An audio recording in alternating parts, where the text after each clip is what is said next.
আমি অসমীয়া হিচাপে জুবিন দাক শ্ৰদ্ধাঞ্জলি দিবলৈ আটাইতকৈ ভাল কাম কি কৰিব পাৰোঁ জানেনে? আমি এটা কাম কৰিব পাৰোঁ যে আমি গাড়ী চলাই ৰাস্তাইদি গৈ থাকিম আৰু আমাৰ গাড়ীৰ টায়াৰৰ পৰা জুবিন দাৰ গান বাজি বাজি গৈ থাকিব। হয়, এইটো পচিবল হয়। এই ভিডিঅ'টো প্ৰথমে চাই লওক।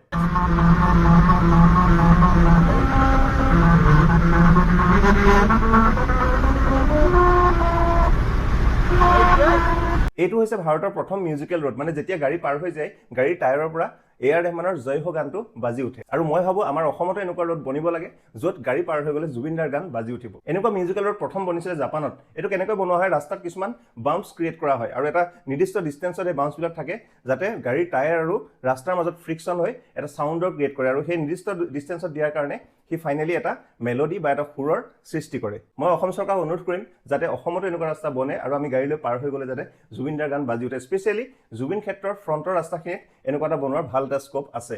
যদি এনেকুৱা এটা মিউজিকেল ৰোড অসমত বনে বা জুবিন ক্ষেত্ৰৰ ফ্ৰণ্টত বনে, আপুনি কোনটো গান বজাটো বিচাৰে কমেণ্ট কৰি জনাব। মই বিচাৰিছোঁ মায়াবিনী গানটো বাজক, আমি গাড়ীলৈ গৈ থাকিম আৰু ৰাস্তাত মায়াবিনী গানটো বাজি বাজি গৈ থাকিব। সঁচাকৈ ভাবিয়ে বহুত ভাল লাগি গৈছে।